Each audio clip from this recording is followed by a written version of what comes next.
Welcome to NSCtv, your behind-the-scenes look at the athletes, programs, and people at the National Sports Center. I'm your host, Scott Clayson. Behind me here is the third day of intense action at the Combine for the NSC Minnesota Stars. Over 100 players from all over the country and several foreign countries have arrived here at the Sports Hall in hopes of being a member of the new NSC Minnesota Stars team. We talked with head coach Manny Lagos about how the process has been going this week, and we introduced our two new assistant coaches for the team. As well, NSCtv talked with one of the players to find out what the experience has been like here at the Combine.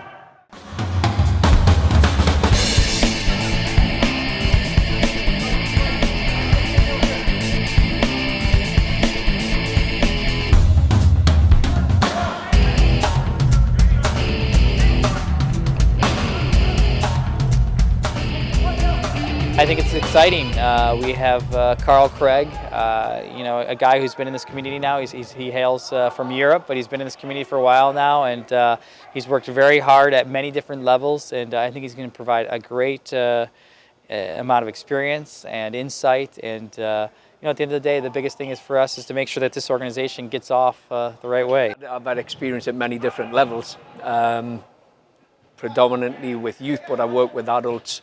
Prior to coming to the US, I've had the PDL team here in the state and PSL team. So, but I think through the many different hats that I've wore, I've gained experience right across the board. But what it's also allowed me to do is develop my own style as a coach and experiment and see what works and what doesn't work, and then bring it on board. Being a player coach is exciting. It's going to be a little bit challenging. I will still be a player first and contributing there. But then I'll also be helping out both from developing the other players and helping Manny and Carl, behind the scenes and helping shape the team and helping us be successful. A longtime Thunder player has been in this community for a long time. He's going to be announced as a player assistant. Obviously, those are unique situations, but we're incredibly excited because Kevin still has a lot of value to provide on the field for our new team. And we also think that he is going to transition to a pretty darn good coach. So we're excited to have him. And he's been a great guy in the community and a great advocate for the sport in Minnesota. I think the objective at the Combine, obviously, is to take a look at a lot of players from really all over the country and see what they can do in the environment and see if we think they can bring something to our team and if they're ready for the next level. The guys coming out here, the commitment they have, the energy they're putting in, it's outstanding. It's amazing that you can get both young and old guys up to Minnesota to try out for a pro team. Of course, we're looking to bring players in, but it's the objective is also to put our club's name on the map. New franchise, same place granted, but new franchise, new staff.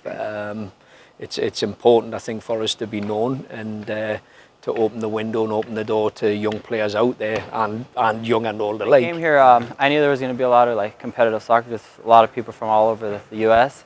and I know it's good competition, and I was just going to bring out the best of me. I knew it was going to be a tough week. We were going to force our bodies, work in. It was a good experience. The challenge now is to both individually and collectively get your rest, get your liquids, get rested, and make sure that tomorrow's a good day. Because again, we're excited by the coaching staff. We've really enjoyed it. The entire staff will be here for most of the day, and we're looking forward to this being a final day of good soccer.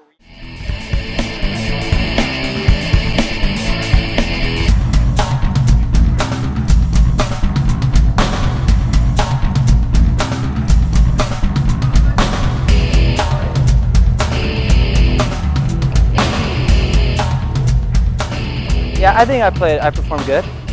I left everything out, I played hard, took care of my body because it's a long week, and just thought I did pretty good.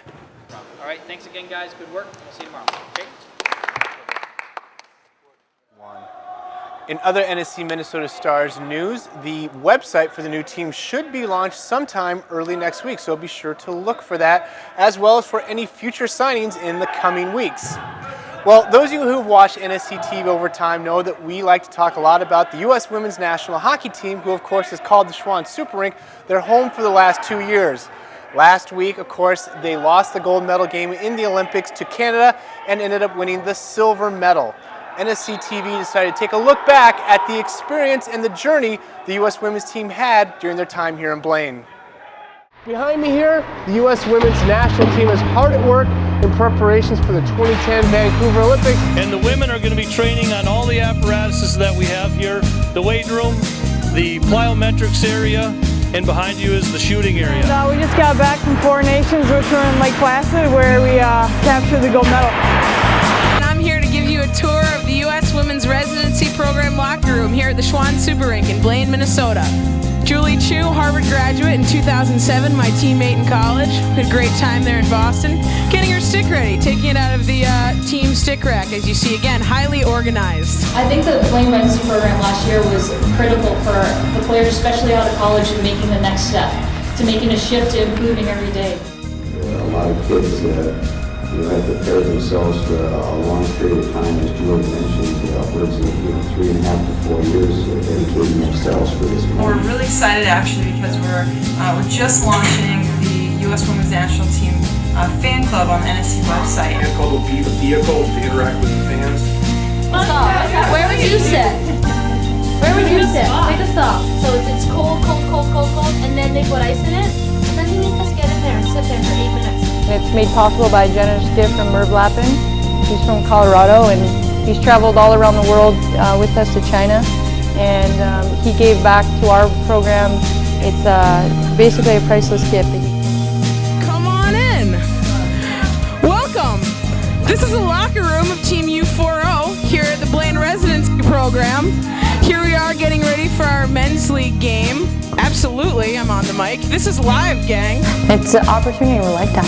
It's to put it short and sweet. We're out here today for a skate with Team USA, and we got a good amount of our fans come out to cheer us on and just get an opportunity to skate with us, and obviously just a little meet and greet, getting used to our fans and stuff, and it's just a good time to be out here with them.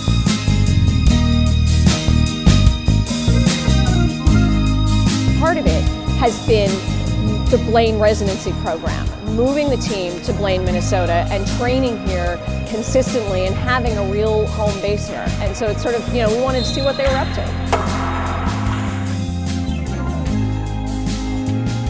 We're here in Blaine right now at the fire department, and we're doing a food drive today. So we're going to drive around on the trucks, stop off at different areas within Blaine, and hopefully load up some great goods so we can share them with some needy people. What we want to do is get our fans more involved in the community, just like we're trying to do with them. And so there's a challenge being put out for pretty much any team, group, organization that's either currently involved in some sort of charity or wants to put on some sort of charity event.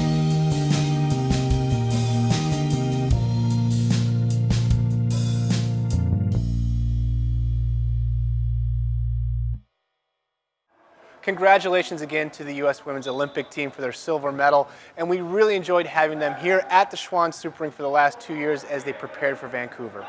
And that is going to do it for this week's episode of NSCtv. As always, you can find us on our website at nscsports.org, and I'm your host, Scott Clayson.